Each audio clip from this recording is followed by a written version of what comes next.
over the hill. Off the cliff. Off the cliff. We have photos. I have photos of all of it being drug out of there. But anyway, so it gets hung up on these pilings. Car's still running. It's out of gear, obviously. The lights are on. It's 11 o'clock at night, and the car's hanging there. So it's like, what the heck? So we ended up getting a tow truck to come out. So the guy comes out with his tow truck, and he starts trying to pull it up, and we're saying to the guy, literally his tow truck is on one tire. He's like literally like this, trying to pull it up out of the deal. And I said, right about that time, the cable might, and that's as far as I got, and then it goes. Psh. Hey, welcome to Car Guy Confessions, brought to you by ARP. I'm Jeff Smith. This is my car buddy Cam Benty and car builder Steve Strope, and we're going to tell you some stories. So we'd like to thank our sponsor, ARP. I build lots of engines as part of the stuff that I do, and I use them exclusively because they're fantastic. I don't use stock bolts because it's just so dangerous. So especially engine stuff is really, really good. Steve, you use them for building cars, right? Yeah, I need them. They're an insurance policy for its internals on an engine. I know it's long-lasting and durable and done. They're properly engineered. And also, it makes everything we do look even better. It's jewelry for your car. Right. I was going to say the same thing. The stuff looks so beautiful coming out of the package. I mean, it's all oiled and it's ready to go. I mean, sometimes you just like want one on your desk that you can like look at and play with, that kind of thing. But I've used them all the time, and I use them in a lot of racing stuff. So check them out at arp-bolts.com or check out their catalog. You'll find everything you're looking for. So we're going to start the topic off because we kind of kicked this around a little bit, and stuff that almost killed me, right? So we all have one of those stories. If you work on cars long enough, you know, if you're really good, you don't have a story like this. But I'm not so good, so I'll start off. So, and I'll actually tell the real part of this story. I always leave one part out, but I'm just going to let it hang out there. So this is 1971. I'm 17 years old, and I read this story in CarCraft magazine about how to do a bump starter switch in your car, right? This is enough. Bitching, right? I got a saw lifter camshaft in my engine, so to bump it over to set the lash, this is bitching, right? Right. Well, right away, I put it in the wrong place. I put it over by the battery on the passenger side. So I went and bought this switch, wired it all up like it was in the magazine, and of course, they didn't give any kind of a thing that says, be careful because you could kill yourself. But, because they assume that you're smart enough not to do this. So I'm all proud of myself. I like that you're from Iowa and said the word bitchin'. Yeah. Well, that's because Gray Baskerville. That's right. So, same. Yeah. Farmtown boy in New York, and I said bitchin' because of him. So what I did was I drilled a hole in the fender right by the battery, and then put this little bump starter in. Well, I should have put it in the middle because that way you could access from both sides. Preferably at the back or on the firewall, but I wasn't that smart, right? So that was done. You're all excited. Yeah. So anyway, get it all done. I thought, this is really exciting. I mean, at the gas station I work at, and another guy's there. So I'm actually working on my car, but I'm not working that night. So there's somebody else working. So the car is sitting, headed into the shop, and there's a workbench behind us that has these metal slide. This is already getting really good. So now you got to remember that this is a 66 396 4-speed Chevelle with 410 gears. So I thought, okay, I'm ready to test this thing now, right? So I can just bump it over and just make sure that it works, and then we'd be done. No, let's start the motor up, right? So here's the fatal flaw.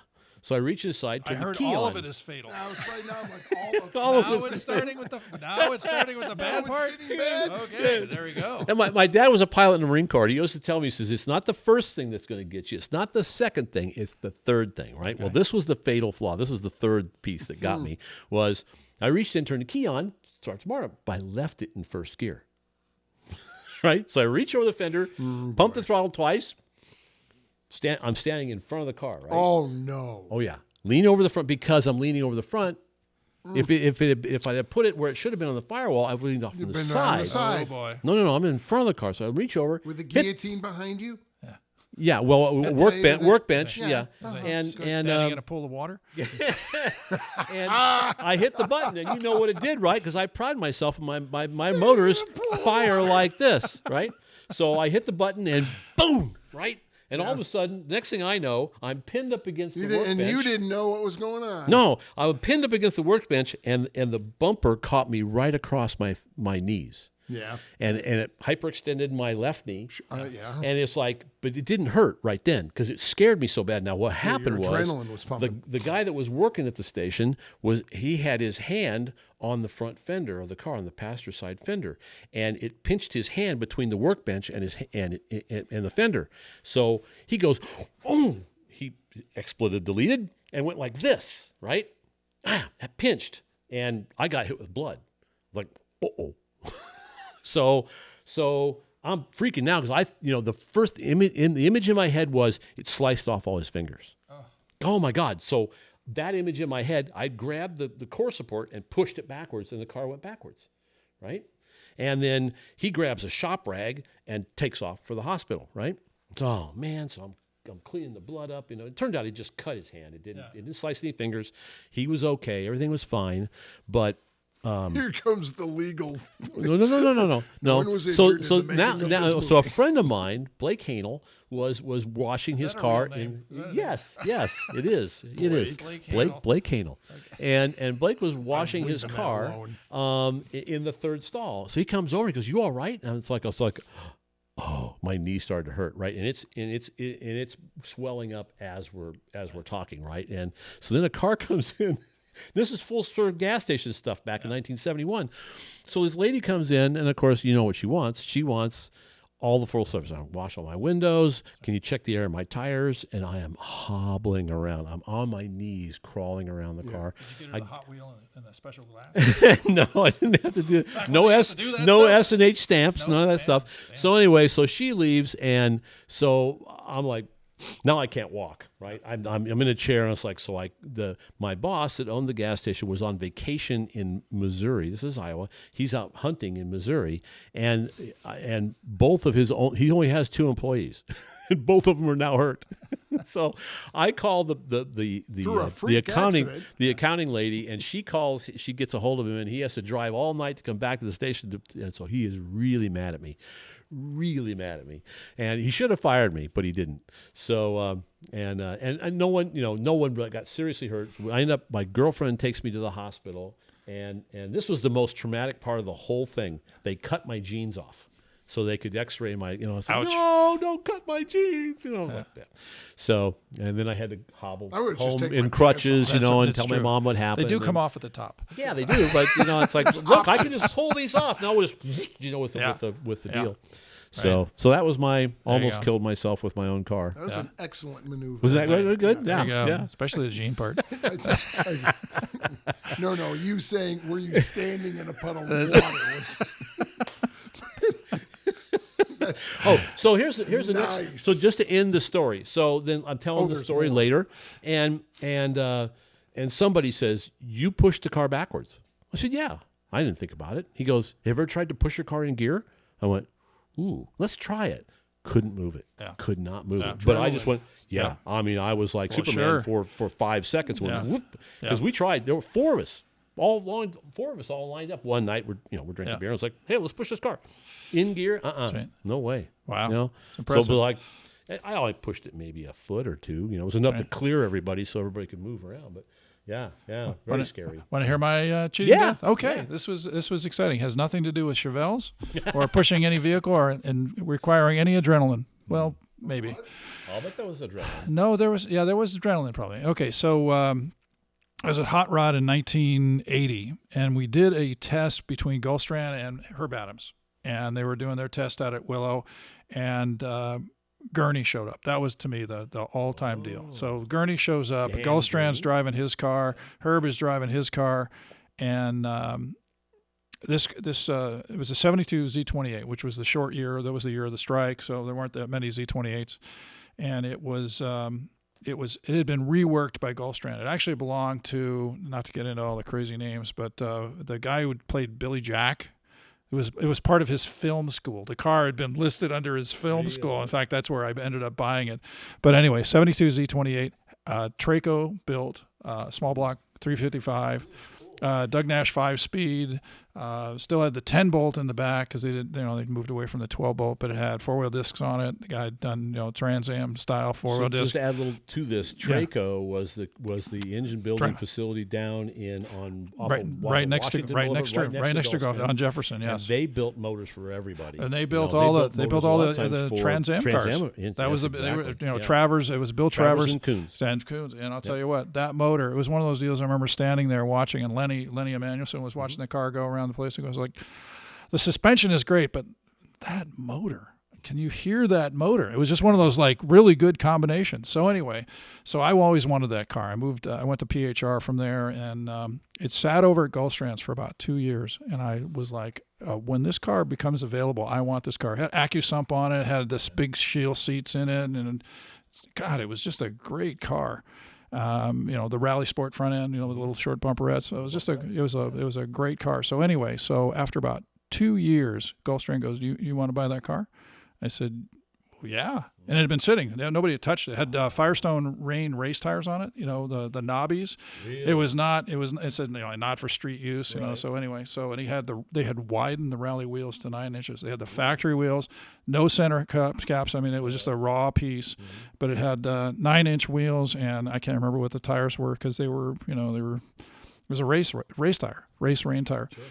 So anyway, he goes, well, he wants $3,000 for it. I went like, done. Yeah. $3,000. So I go, $3,000, go over to this film school. This was in 83, 84, early.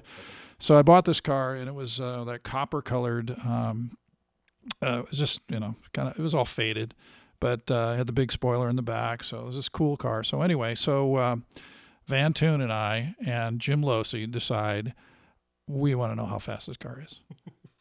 So that was our entire drive for it, right? So I put a jack in the back with a spare because it didn't have one, and that was completely disrupted because the jack was not held down. But anyway, so we're doing everything wrong, and Van's got one of those Van's got one of those Audi 5000s with the 5-cylinder motors in it, which he had gotten because he worked at VW and Porsche magazine. So we decide we're going to go find out how fast we can. Group B car. So we loaded up. Losey's in the car with me. So we go on a road that I know Tierra Rajada. At the time, the 118 did not go through. Yeah. So Tierra Rajada was the only way to connect the 23 and the twisty turny road. The Tierra Rajada was pretty straight. Okay. But then, so the deal was, let's see how fast did it go. So anyway, 130 mile an hour speed limit. Goodbye. We were going speedometer 130. We're on the tens digit, and we figure out from the RPM and the tire height, it's about 152. So we're going like we're hauling ass, right? I had not really gone through too much more than just doing a coolant and oil check at the time, but I didn't check the power steering, and that was to be a kiss of death on this deal. So anyway, we get to the end. Van Toon was behind me. It takes him like 3 hours to catch up because we're at the 20. We're at the 23. We're the 23 and the Tierra Rajada meet. So anyway, it's like, we'll go over to Malibu. So we go down off the 23. We ended up going down Westlake Highway. It goes over the top, and it goes over Mulholland.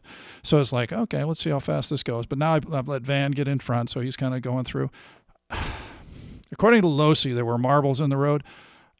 I swear the pump stopped. It was one of those deals like right-hand turn, no right-hand turn. And all of a sudden, no power assist. Over the hill. Off the cliff. We have photos. I have photos of all of it being drug out of there. But anyway, so it gets hung up on these pilings, and Losey, who weighed like close to 300 pounds, big guy, beat me up to the top.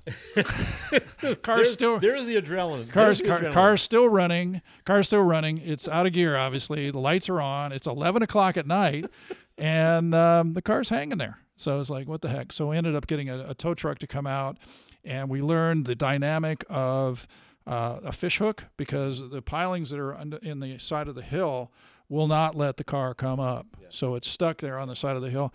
So the guy comes out with his tow truck, and he starts trying to pull it up, and we're saying to the guy, literally his tow truck is on one tire. He's like literally like this, trying to pull it up out of the deal. And I said right about that time, the cable might, and that's as far as I got, and then it goes, and truck comes down, banging down on Mulholland. I'm sorry, it's on Decker Canyon. We blocked Decker Canyon. Nobody can get through. It's 11 o'clock. It's not too bad. But he literally takes my car and slingshots it to the bottom of the canyon. I was going to say, it literally drives. Opposite That's reaction. right. The lights are on. The engine's running. No one's home. No one's home.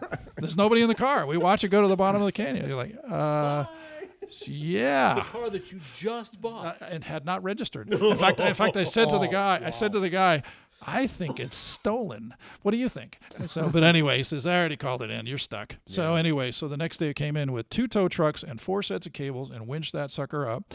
I put it all back together. That car continued to be super fast. The motor was untouched. The radiator was actually not that bad, but it was just a car that. And then the car ended up passing. It went from myself to Losi, went to Leonard Emanuelson, and became. It was painted for a while. Yeah, I painted it orange. Painted it, competition orange. Leonard Emanuelson, yes, previous editor of Hot Rod. Previous editor of Hot Rod. Where had is it now? I saw it go off the auction at Meekum. Really? Yeah, for $25,000 or something like that, and had pictures of all of us. The Previous previous so you owner. knew it was yours. I knew it was ours. So that was part of the provenance. But the motor, I popped the motor in a Carcraft story on nitrous install. Really? And at which point I sleeved it and put it all back together, and it ran just fine. So, but that was my, and also that was a car that I wish today that I had back, because it was just an awesome car. It was super fast, and those I got a couple of tickets in it. Twice the guy got me off because he just loved the car. The cop loved the car. It was like I was going like 120 on on Devonshire Boulevard or something. I pull into my driveway and the guy goes, "How fast were you going?" I said, "Is this a trick?" I was like, and he let me off. But he let me off, which was a shocker. I just got it. I said, I just got it tuned up at Jennings' place. The dyno service that we used to use. Wow. That car is fast. Like, that could be another podcast we could do, which would be engines that we've lost. Oh, gosh. Engines that we've grenaded, because I have a lot of parts over here that we could lay out here and show you what has grenaded and what happened. So yeah. So you got one? Your turn, sir. Well, have to do with snow in New York? Yes. Does it? Oddly enough. Very good. So mine it was not a muscle car. I had a little Carmen Ghia set up for road racing. It's a great car. It was fantastic. Yeah. The vets would beat me in the straight, but nowhere else. Great little Carmen Ghia, full-on suspension, Enki rims, shaved, important to the story, shaved Yokohama race tires. And a big cube motor out of a bus, dual port heads, Deal Ordos, a fast from first to second ratio, gears in the transmission, 4-point cage in it. It was a great little car and very, very quick. And I would cut my teeth on the back roads of. I'm from a small little town called Appalachian in the middle of absolutely nowhere. There's a small movie and a paperback about Appalachian. It was a big mafia bust back in the day, way back in the 40s or 50s. This is upstate New York. Yeah, this is upstate New York. So my parents' house is like 5-6 miles from the border of Pennsylvania. And I can say that I'm from a hick town. I can make fun of all of them I want, all right? Yeah. So anyway. I've heard it many times. I'd be bombing around those backwood roads because there's like 4. My street, Pennsylvania Avenue, is like the street that goes through town. There's a red light at the end of it where it meets 434. That's it. A couple of roads that go up into the hills. So anyway, which I love, by the way. People from back home are not busting chop. I love where I grew up, okay? But we both know it's in the middle of nowhere. So I would be bombing around these back roads, and the Volkswagen headlighting was amazing. That was sarcasm. Two candles in front of the car. It was basically like, deer, Amish, whatever. Tis a nice car, English. Yeah. Sorry about the buggy and the whole whatever we just did. And with ARP, it's not just a lot of intake manifolds, studs for heads, but they also have a humongous selection of American and metric that we use all throughout the car, even large bolts that we use on the suspension components, because you want that same strength, that same durability and reliability, plus the beautiful looks. And stuff outside the catalog. Right. They have a special order program where if you're a builder and you need some special stuff made, they can do that for you. So it's an amazing, amazing company to work with. So check them out at arp-bolts.com or check out their catalog. You'll find everything you're looking for. No, there no particular. Well, there was the one where I slid under the rig, but I would drive that thing. No heater, right? Oh yeah, well, No. a heater, but it was there a was no heater. suggestion of a there was no heater. There was Really? no. It was a suggestion. There was no. of a I heater. the didn't. heater I didn't boxes even. on No, there was Oh, nothing. not really. There was no. There's tubes that take the warm air Yes, from the right. engine Yeah. bay, Which Right. and never make it to the front of the car. oddly enough, no. So I bought That's this. what I mean. It was a suggestion. I bought this plastic like little room heater and it's plugged into a wall and just would wire it to the fuse box, which was the worst fuse box in the world. And I had this switch. I'm melting this shit down constantly. It's just melting stuff. But it's, I've got a field of vision that's a V that starts at 4 inches wide and goes up to 9 inches wide. 8 inches wide. And I'm driving this thing to college. So I'm leaving Appalachia. I'm going up to this bigger town next to us called Binghamton for college. And I am driving on slush and ice and everything else with shaved race tires with no visibility whatsoever. I'm out on the highway on 17. I'm just like roller skating all over the place. Oh my God. We're okay with this. Yes. Yeah. Oh, I was happy as I loved okay. it. Oh, it was the greatest thing in the world. So I used to, and again, people from back home will know where I'm talking about. There's a mall called the Oakdale Mall. And it's in an area called Johnson City. And I had worked a bunch of jobs in the mall, and I had discovered, one day I was outside of it, you go around the mall, there's elevation changes, there's dips and turns. So it's like a road course. Yeah. No, not like one. It is. I made it one. I'd go up there at about 3 a.m, put on the helmet, and have at Wow. I am Dan Gurney. I am Dan Gurney right about now, bitches. So, and I am having like a ball, and I knew I could get like 2 to 3 laps maybe Before security showed up. before somebody showed up. It's like, hey, what are you doing? It's just, what does it look like I'm doing? I'm planting seeds, officer. But that car was so much amazing freedom of just bombing around the back roads. But driving in the winter on those tires with no visibility was probably not the smartest thing I've ever done. I actually slid under a tractor trailer. Like Chevy Chase in On the freeway? Yeah. Or on the Yeah, road? Christmas vacation. Now, just to be clear, so Yeah. I'm not making this up, I didn't go all the way under over to the other side or came whatever. in and then went I back out kind of, not on But you were purpose. in the wheels. I was in between the inside. wheels and not on purpose. Wow. The car just started slipping and sliding. And I'm like, and this is where I die. This is how I'm going This is out in what a it bright looks like. yellow Volkswagen. Wow. Tied up in the wheels of a big That's right. rig. That's where my mom's going to go. and- Sounds right. And of course, the first thing that pops into my head is, what's the driver of the truck Oh, thinking? he's pissed. Right. Oh, I man. bet. Back there goofing off. Yeah. I'm laying on the horn. I'm like, already got problems. you just hold the course. That's right. Your drive shaft's a little loose. No, it's under the trailer, so it's like, Right. oh, I see you got fresh recaps. That's where the spare tires, they hold them in the trailer. Lucky it wasn't those new ones with the right. aerodynamic thing down Yes. the side of it. Oh, my I would have been God. bouncing off that like a Talladega run.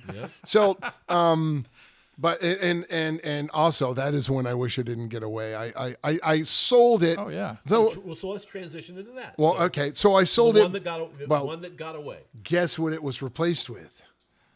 The 67 El Camino. I was going to say. I thought that the had to one be how right. we met. The So evolution. You went from a Carmen Ghia to a to 67 a Chevelle. 67 Chevelle with the SS big block hood, and then that went through a couple evolutions until it became the orange one that you featured in October of '95 is when my world changed. You evolved. I Yes. did, but the one that got away was to make it out to California.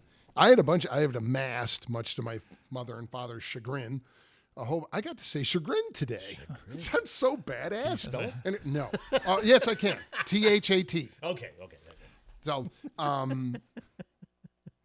You guys can rewind and pick that up if you missed that. I got So it. you take it to class. Oh, there is no class to go to. Forget it. So anyway, I had a 30 Model A Tudor sedan. I had a 47 Chevy Fleetline, the Nice. fastback, which Yeah, is yeah, so yeah. cool. Sure. And I was going to tub that and big block that and show up at, They made those in Van Nuys. Did you know that? That was the first car they made in Van Nuys. Really? 48. I did not know that. Well, mine's 47, but no, okay, well, whatever. Yeah. It doesn't matter. Close enough. So I had a Evolution. Yes. Yeah, that 6 points of connection or whatever that is. So when I was building the El Camino, here's hot rodding, damn it. Okay? So me and a friend named Gooseman, his name's Gooseman. He specializes in Mustangs, phenomenal Shelbys and Bosses and all that stuff, and does it down in Texas to this day. Yeah. But we're in upstate New York, and we needed a place to work on cars. So he was the first one that found this place. It is a dairy barn in the middle of a field. And to get that, you actually go up a dirt road to get to it, right? There's no heat in it. There's no lights in it. But there's good drainage if you're color sanding. Because you got that. Yeah. For those of you who know, sounds like Crass and Bernie. it is. Yes. So Goosey, Carcraft reference. Gooseman, myself, 3 or 4 other lunatics all pay to rent this building off a farmer or his farmer's wife or whatever it was. And we have the kerosene heaters and we just hang lights, right? No, this is where we're painting cars, let alone fabricating and working on them, like sub-zero temperature. And we got freaking, AC/DC So it's so cranking. cold that you grab the wrench and it slides through your hand and drops on the floor. Yes. That's when you go warm your hands up. For a So little that, bit? that's where we're working on these cars up in the middle of nowhere in a field in a dairy barn. And on the way to and from, there's this little house that probably should have been concerning. It looks like something from the movie Them, or The Hills Have Eyes. Yeah. Right? Yeah. And I'm sure it was. Yeah. And there was a primered Chevelle, a 65 Chevelle. Oh, I know where this is going. Okay. And I'm like, and it had like blue windows. Blue Lexan. And I'm like going, that thing's cool. Yeah. And I look around it, and all I can tell is this thing was set up for drag racing. It's pretty cool. So Like giant lift bars in the back. yeah. So and I don't know what I'm looking at, but I know it ain't right. It ain't normal, right? It's not stock. So I make a deal, and I buy the car, and I start. Well, for one, I find out it's a 64 with a 65 nose. Yep. The body shell is steel. The deck lid, the doors, the fenders, the hood, and the bumpers are all glass. fiberglass. Right. The windows are all plexi Lexan. in blue. I start sanding, and I found my pictures, by the way. Ooh. I found them. I start sanding, color sanding, wet sanding the primer off, and it's light blue. And I'll fast forward, but I believe there's an East Coast racer named Malcolm Durham, and he, besides his own cars, had other cars that he built. And a lot of the things on this car were very kind of sort of his signature of things he did Right. with his own cars. Especially the blue Lexan. and the blue on it. So I believe it was one at least tinkered with or final Somehow modifications involved with by Malcolm Malcolm Durham. Yeah. So the motor mounts were welded backwards, which did an offset of about 4 inches at least, or like that. 6. Yeah, yeah. Firewall was cut out. Somebody had stitched in a firewall back in, but the firewall was cut out at one time, and it had this Pontiac Super Duty rear axle with these huge ladder bars that went all the way up to this square tube cross member that was also the tranny mount, Well, also but they went tranny all the crossover. way up to Yeah. it. Yeah. And it had it had a hoop and one down bar from behind the driver to the passenger side rear wheel. One down bar. One. Wow. And it had holes. You could see where the holes where the fuel pump and the fuel tank were. And they did a nice job of massaging the wheel tubs. They weren't destroyed, but they were definitely Bulged tweaked out. with. Sure, because 64 And there was a tight wheel vacuum well. pump under the dash with a little toggle switch. And I asked the local racer dude, and he goes, and there was a sticker on the dash that said 409, which is exactly what Durham did. Durham took the ZL1 motor out of his Impala and put it in his Chevelle. because it was lighter. This is not that Chevelle, but Yeah. a car right of that era. So, Right. and I asked what the switch for, and he goes, "Oh, that was vacuum for the transmission because the motor made no vacuum Right. whatsoever." Sure. You bet. And I go, "Oh," make the and vacuum I modulator found the work. hole going down, So cool as hell, and rust free. The shell. Yeah. And I had all the parts, and the fiberglass, none of it was crap. It was all nice. And you bought this. And I owned it, and I had it sanded down. In fact, in the one picture, I had, because all the red oxide primer was, wet sand, so it's all down. It's covered the window. And I wrote, "My arm is tired," in the front windshield. The front windshield wasn't blue. It was glass. Right, it would be Everything glass. else. Everything else was blue. And the windows went up and down. Wow. The regulators worked, and the wing Wow. windows were blue plexi, and they worked. Did they fit? Did they fit nice? Did they? Yeah, no, well, As nice as they can. as nice as they were. For that's good. 64. For- yeah. Who cares? It's a drag car. Because usually what the racers did was they just put a strap on it and Yes, like a strapped Shelby to the bottom. GT350. Yeah. Or the old And, dart, the old and dart. so the bottom line is I was tinkering on it and working on it, and then the opportunity to move to California happened, and so everything except my El Camino You had to let it go. went for sale. Sure. And I even know the house where it was sold. Now that family's probably moved on because Right. that was in '95. But I regret building that car, and Bob Florian from ARP knows of it as the Chevelle I'm wink wink never gonna build. Yeah. And me and you were talking about it. Yeah. And I have 2 pages of notes of everything I'm gonna do to this Chevelle if I build it to mock what that one was, to copy it, and then make everything else as light as humanly possible so that the car weighs as little as Right. possible. And And, you know- that's the one I want to and- put a 283 or You, 327. you I want remember to that I go- told you I have a friend of mine that has a 65 Chevelle Yes, I know. shell. Well, if you still have, And well, he- well, and he that was like saying the hook on. Oh! But that's the thing is you said who knows if he's ever going to sell it because Right. it's his Yeah. project car that he's Right. going to get it. He's the old guy. I'm going to rebuild I'm that gonna someday. rebuild that car. So as soon as he doesn't, you tell me because all I need is the shell. The rest I want Mm-hmm. to do fiberglass and super lightweight everything. He should let it go, but that's probably not going to happen. Yeah. See, now that was gross. Yep, But that's exactly. the one I shouldn't have let go. I miss it. I miss it and miss it. I got a car that I wish I had had. I never did. I should have bought it. I should have been fast.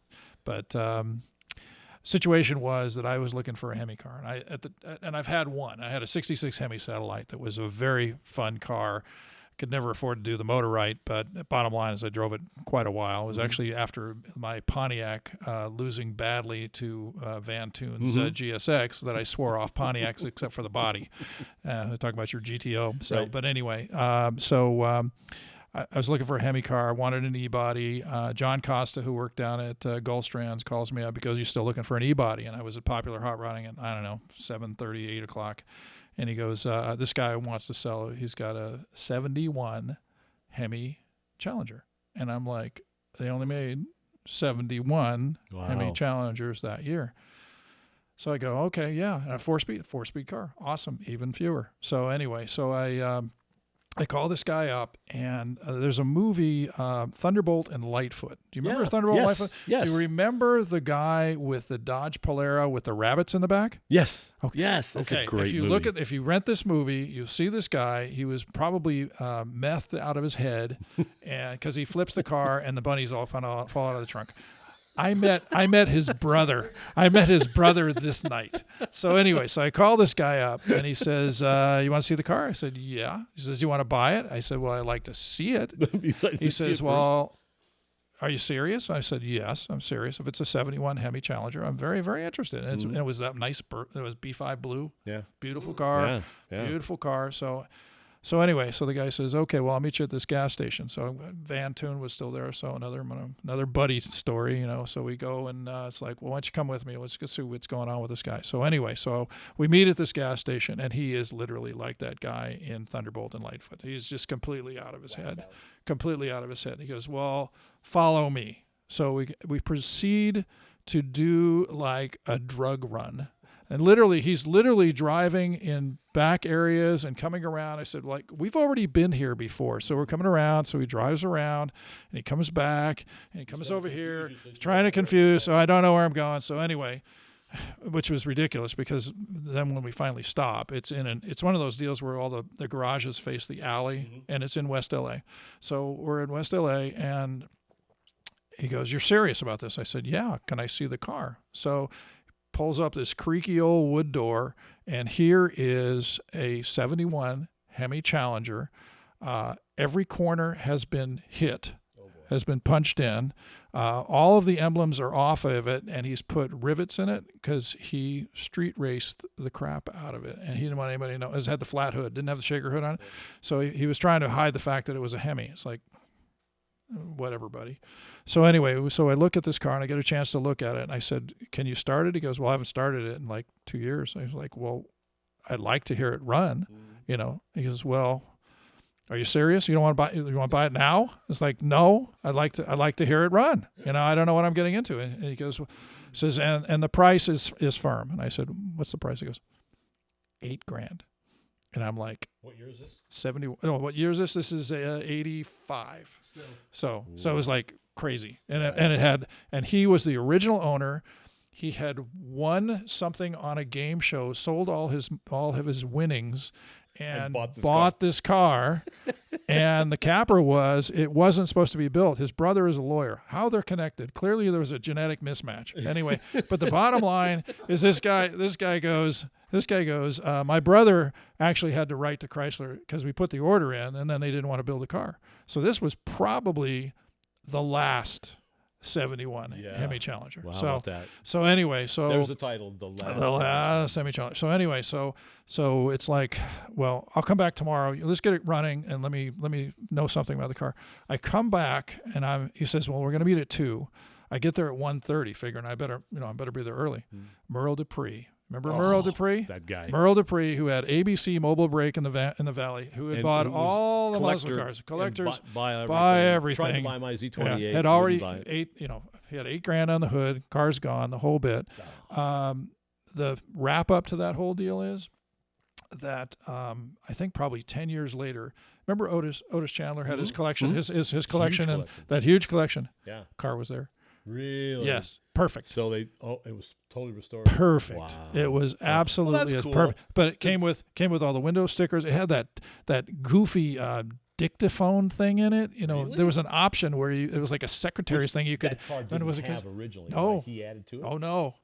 There's a a factory option for this dictation thing that no, has no, a but cassette. I mean, the car that you were going to buy didn't have it in it. The 71? You're talking about 71? Yeah. Oh yeah. It did. Oh yeah. Why? Look up the option because Why? he just bought every option. He bought every possible option on a 71 Hemi Challenger with the big shifter in it. You know So that's pistol grip. Thank that's you. That's like that scene in the movie where they're at the diner. Yes. Movie, the diner, and they're trying to figure out that guy's eating all those food and everything, and they finally figure out. They finally go, "Oh, I finally figured it out. What is it? It's the whole left side of the menu." So he did that. He just went down. Well, there you go. He just literally it had every possible option. You know, of course, not air conditioning. Hemis didn't come with air conditioning, but it had all the other stuff. But it had the dictaphone thing in it. But look it up. If you look it up on the options, you can buy this thing. It's got a cassette tape, and it's got a little microphone, and you can record for your secretary. Just goofy shit like that. Just crazy. But anyway, The one that got away. The one that got Merle away. Dupree bought it What out from underneath I mean, what's that car worth today? Yeah. A lot. Yeah. A lot. At one point, it was probably $700-800, probably. But when all those things went crazy, yeah, I don't know what they are now. Amazing. But yeah. Anyway, I don't want to know. I did have an L88 for a while, which was very cool. 68 L88. Yeah, because I see one and bring a trailer going for $769. I had a 68 silver on silver convertible. So probably every hot rodder who's into cars has a story like that, right? Yes. You know, it's like the one that got away. You got one? Well, not really. You got them all. You've got all. You still all own my cars. them. They You still follow me own them. home. They Yes. follow me home, and it's like this is like That's the Roach right. Motel. They come Yes. in and they never check out. But you've got a So- 67 Z28. Yes, I do. Which you is know. very cool. Yes, That's a very cool car. So quick story about that. Moved out here in 1979. My future wife and I, and she was going to buy a car. So she said, you know, her dad said, no sense in bringing a car here from Iowa that's all rusty. Just buy a car in California. So she wanted a 67 Mustang. It's like, well, So what'd you get her? I bought her a 67 Camaro. So this is a recycler, right? So you can look through all the classifieds. Right. So I designed this system so we would circle the Camaro, and with a bunch of junk Mustangs, and then show her this is a piece of crap. This is worse than this. This Wow, is. you calculating son Oh of a boy! bitch. Oh yeah! That's the way we used to pick the cover. That's the way we used to pick the cover at Popular Hot Rodding. And so then it's like, Stuck hey, to his you know, forehead. we're just down the street from this Camaro. Let's go look at it. Well, she knew what I was doing. So show her this Camaro and lauded, oh, this is a bitchin' car. We can get it for $1,500, right? It had a cheapy paint job on it, small block aluminum. It had a cast iron intake and a Q-jet and a power glide, but it was an open headlight Camaro. So it's just a plain old Camaro with chrome valve covers. It's like, so we buy the thing. I think we paid the guy $1,500 and bring it home. Automatic or a stick? It was a power glide. It had a power glide in it. That's right. That's but right. it had a 12 bolt in it, which was odd. It's like, why does this have a 3? I thought it was a 327. Open headlight car, no emblems, just said Camaro. There's no engine emblems 67, on the car. 67, And because the Z20s did not have any emblems. No. So, and the car had been repainted, so the stripes were gone. Right. It So, mostly had, what, 302 on the fenders? in 68. 68? But in 67 had nothing. Yeah. No? 7 Okay. had nothing. There you go. So anyway, so we buy the car, bring it home, and when I take it out for a test drive, it rattles like 8 rocks in a Folger coffee can. It's just awful. Anything more than half a throttle, it's just, it's like, oh my God. So I figured the guy just over advanced the timing. So I bring it home, do a tune-up. I put extended nose spark plugs in it, screw them in, start it up, and immediately starts misfiring like crazy. Pull the plugs back out, and 2 of them, the spark plugs are smashed. Right. The electrode. It's like, well, so I unsmash it, put it back in, smash it again. Going, something's not right here. So I ended up putting non-projected nose spark plugs in it. Then it would be okay. Well, that's because it had pop-up pistons in it because it was a Z28. Right. What had happened was the car, it was 11-to-1 compression. So what happened was the guy that bought it new in 1967 kept it for 2 years and then just stopped making payments on it. Took the intake manifold, the carburetor, the cowl induction air cleaner, and the 4-speed out of it, and let the insurance company or the repro company reprocess it. They gave it back to the dealership, and then they stuck a cast iron intake and a power glide in it, and a big block radiator for the cooler lines, and then put it on the lot and sold it. And this little old lady from Monrovia buys it, drives it for 10 years in 1979, sells it to a friend of the family for $500. And then he does a Earl Scheib paint job and brooms it to us for $1,500. So then we buy this thing, and it takes me about another year and a half or 2 years. This is like 1980. The resto thing is just getting started. Right. And so we finally, Jim Losey's the one that figured it out. And we were down, he was working at Glen Hill Chevrolet, and he figured it out because what we did was we opened up the deck lid, and you could see where the stripes had overlapped. And he says, this is a Z28. We couldn't find the build sheet. The build sheet was gone. And so, but it had the original motor in it. So I'm now in the process of trying to put it back together, but it needs a new home. Right. But so that's one that really didn't get away. Right. It's still here. It's an MO code? Was that what it was? MP. MP. Okay. Which was 302 air injected. California. Because it was a California car. So it's even more rare. Not necessarily desirable, but more rare. 602 cars. 602 cars originally built. Why I know that, I don't know. There's probably maybe, 20 cars that have the original motor still in them. They got beat up pretty good. But there's a guy that has the original Z28. Really? Bought the original and still has it. Yeah. Wow. Mello, I think his name is. Wow. So great cars. I'd fun love to have a stuff. car like that. Everybody's got a story like that. And then so no, everyone doesn't find a Z28 and takes it home and still has it. That's you, that's and not the rest of us. And it was just to total clarify. blind luck, right? True. Hey, and then just to wrap it up, when I got divorced, it was her car, so crap. she owned it, and then I ended up having to sell a car to buy it back from her, just to say, well, look, I would like to have that car. Do you regret selling that car? The 55? Whatever you sold. Yeah. 55? Well, that was my 55 that ended up going to MSD. That was the CHiPS car. No, that was a CHiPS car, yes. So that car, there's a whole other story about it's my fault. It's his fault. The episode of CHiPS, they wanted to crash a 55 Chevy and they picked mine. What did you do? And I was insane enough to say, sure, that sounds like fun. And then went and watched them when they filmed it. What's wrong with you? It was the hokiest thing I've ever seen. So the classic. One last thing, and then we'll wrap this up. So the classic cliche in Hollywood is the star has his chair, right, his director chair, and it's really high, and then the co-star has a lower chair. And I always thought that was a cliche. That's not possibly right. Get there, and what was Punch? Yes. Eric Estrada. Eric Estrada has the tall chair, and then the blonde guy has the short chair. Yeah. And there's a great story about how he can't drive a 4-speed. So I had to show him, like showing with your girlfriend, how to shift the car and drive the car in this one scene where we only had to move 2 feet. Yeah.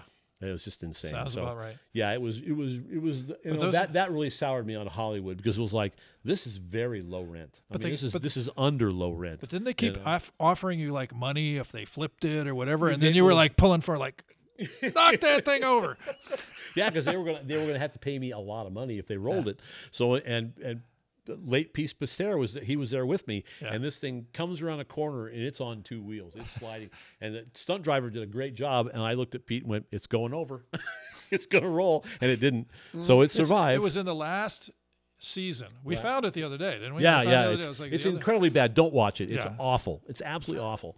But yeah, and Eric Estrada. Oh, And you don't want that car Oh, back? I've got a story of him. but we're not well, gonna I don't say know where that here. car went. Would you like that car back? Yes. If we found yes, it and we yes. gave it to you, you would take it. Yes. Okay. Yes. Now what happened was sweet MSD bought it and turned it into this really spectacular little kind of a street rodder kind of 55 Chevy. Really? My plan for it was to turn it into a 2-lane blacktop car, Which with would have a been good. highly fuel injected Right. a very high tech big block, Right. and an overdrive trans and redo 2-lane blacktop, which would really be fun. Right. But of course that never happened. Which is the You same car digress. as in, Yes, but we digress. that's right. Which is the same car that was in American Graffiti. The Yes, it same is. cars in American Yeah. Graffiti, so we could talk about that too. So, Field so car. anyway, the cars that got away, you know, Yeah. and Except and for the you. things, So many. and the things, Yeah. the cars that tried to kill us, and boy. but somehow we've survived, Yes. and to tell more stories. So, Yeah. so if you like this, hang in with us, and we'll keep doing these podcasts, and so have some fun.